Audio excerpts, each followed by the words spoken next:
శ్రమలు మనలను సంపూర్ణులుగా చేయును. తన నిత్య మహిమకు క్రీస్తునందు మిమ్మును పిలిచిన సర్వకృపానిధియగు దేవుడు కొంచెము కాలము మీరు శ్రమపడిన పిమ్మట తానే మిమ్మును పూర్ణులుగా చేసి స్థిరపరిచి బలపరచును. 1 పేతురు 5:10 గమనించండి. ఇక్కడ దేవుడు సర్వకృపానిధియగు దేవుడు అని పిలువబడి ఉన్నాడు. తన ప్రజలు సంపూర్ణులై మరియు స్థిరపరచబడి బలము పొందినట్లు ఆయన వారిని తన కృపతో నింపునట్లు వారిని శ్రమలలో గుండా నడిపించును. పౌలు తన శరీరంలో ఒక ముళ్ళును కలిగియుండుట ద్వారా తన అవసరమంతా తీరినట్లు చాలినంత దేవుని కృపను అనుభవించాడు. 2 కొరింథీయులకు రాసిన పత్రిక 12:7-10 గమనించండి. శ్రమల ద్వారా దేవుడు తన కృపను మనలోనికి పంపునని పేతురు మొదటి పత్రికలో ఎంతో ఎక్కువగా చెప్పుచున్నది. క్రీస్తు కూడా మీ కొరకు బాధపడి మీరు ఆయన అడుగుజాడలయందు నడుచుకొనున్నట్లు మీకు మాదిరి ఉంచిపోయెను. క్రీస్తు శరీరమందు శ్రమపడెను గనుక మీరును అట్టి మనసును ఆయుధముగా ధరించుకొనుడి.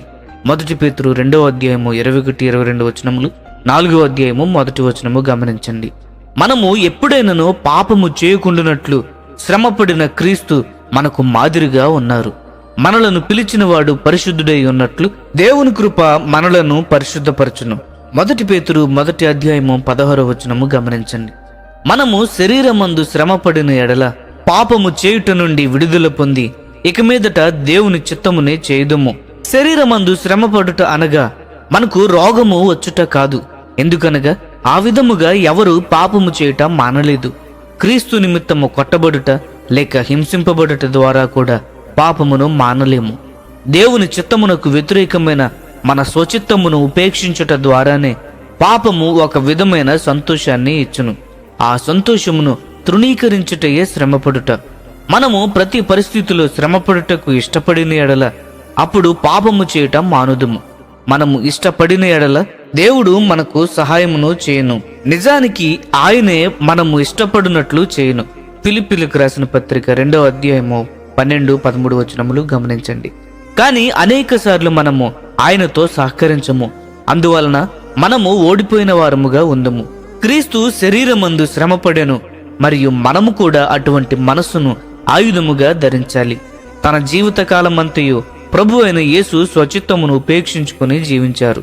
తాను ఎంత శ్రమపడవలసి వచ్చినా శరీరధారిగా భూమి మీదకు వచ్చినప్పటి నుండి ఎల్లప్పుడూ తన చిత్తమును కాక తండ్రి చిత్తమునే చేశారు. యోహాను సువార్త 6:38 గమనించండి. ఆ విధముగా ఆయన ఒక్క పాపము కూడా చేయలేదు. పాపము చేయని ఆయన అడుగుజాడలలో మనము కూడా వెళ్లే అవకాశము ఉన్నది. 1 పేతురు 2:21-22 గమనించండి. ఈ సువార్తయే దేవుని కృప, అనగా ఈ శుభవార్తయే దేవుడు మనకి ఇచ్చినటువంటి కృప. ప్రియ స్నేహితులారా, ఈ సందేశంలో మీకు ఆశీర్వాదకరంగా ఉన్నట్లయితే లైక్ చేయండి, సబ్స్క్రైబ్ చేయండి, అనేకులకు షేర్ చేయండి. మీ విలువైన అభిప్రాయములను కామెంట్ రూపంలో మాతో పంచుకోనండి.